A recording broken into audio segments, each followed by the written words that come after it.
Isn't it weird how every final boss you lose to, the world just ends? You'd think they'd keep it mellow, just blow up a building and f up the housing economy further. Something petty. But nah, the entire planet is in danger. Quite a lot of pressure for a single little inkling if you ask me. So what did the inklings do? What sin have they committed that has kickstarted multiple campaigns to wipe them off the face of the planet? So many questions. So little answers. I came here to get spoon-fed information like it's a help chat, not write a theory. Oh wait, I can just go see it all for myself. We're here to answer the important questions, like backstory, motives, and what the bosses represent. Also, before I forget, spoilers for story mode.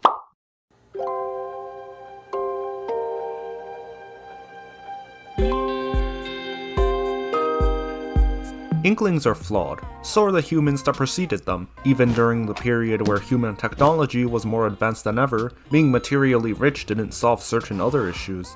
Eventually, wars and rising sea levels drowned out the earth. All who survived were the lucky few who evacuated into a cavern formed by volcanic eruption, this place we know now as Alterna. After some time, a breakthrough was made that would change the trajectory of this world forever. Liquid crystals extracted from squids. They weren't just visual eye candy though, it was actually extra fancy eye candy. It would change hue based on the desires of those around it. That's what helped create the illusion of an open sky in Alterna. The outer walls aligned with these crystals, reflecting the people's desire to leave the dome. It's cruel, flaunted by a sky made of delusions. The next generation couldn't accept this, so they developed the rocket and ended up destroying the dome. The crystals violently reacted with the energy from the launch test, and debris rained down and killed everybody. And then, it was quiet. Soon the crystals dissolved back into the waters, back to the cephalopods. They would carry on the human desires to return to the surface, undergoing rapid evolution and taking the mantle as the next hyper-intelligent species of Earth. By the time the bipedals reached the surface, it would have been over 10,000 years and the ocean retracted so they could repeat humanity once again. But the passing of the torch did not go smoothly. Becoming the second human would end up as a curse.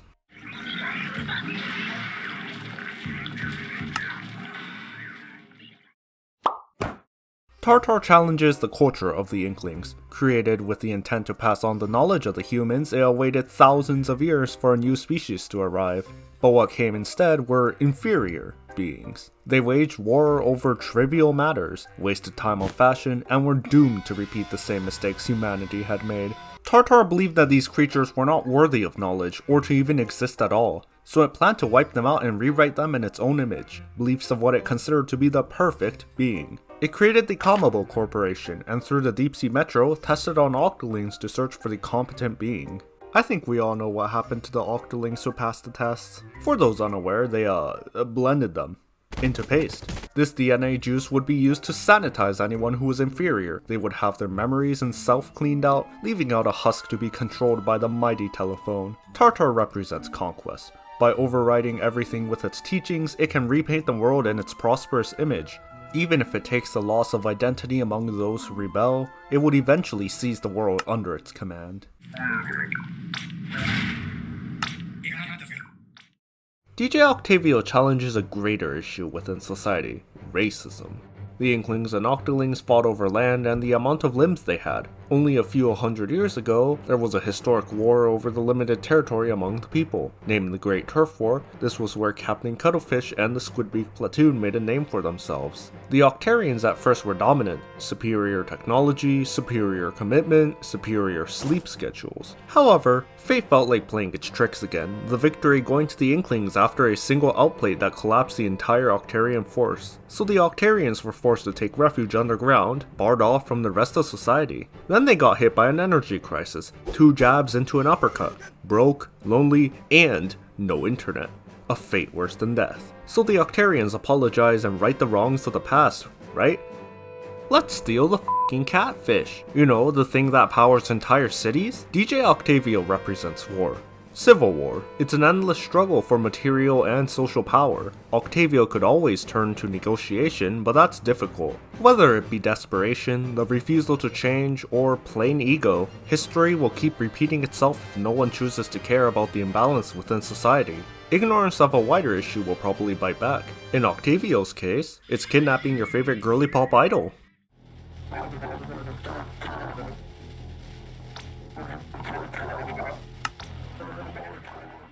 Defeating Tartar wasn't quite enough to restore all the sanitized octolings. During the sanitization, bits of memory known as memcakes are extracted. Through the Memverse, a project developed by Marina to track and restore the memories, everyone would have their memories stitched together one by one. Marina's desire for restoring peace manifested within the Memverse, as the consciousness known as Order. Order wished good things. Good things if you consider wiping everyone of their consciousness a good thing. If nobody could think for themselves, then there would be no conflict. This childish approach turned out to be a direct result of Order being a child. Order isn't even its real name, it's just a glorified gamertag. Smollusk is childish, no wonder its approach to Order was to make everyone brain dead. Order represents famine. The way of balancing the scales is not done through material means, but to instead trap the world's consciousness within the Memverse and render everybody incapable of free will. We cannot starve if all is equal. We cannot fight if all is equal. We cannot— wait, if there isn't free will, does that mean we can theoretically starve to death if Order forgets to have some of us eat or drink? The Memverse's landscape is also decorated by bleached coral, a result of loss in the environment and high temperatures. This could be hinting at another sin, or it might not be, one can only guess.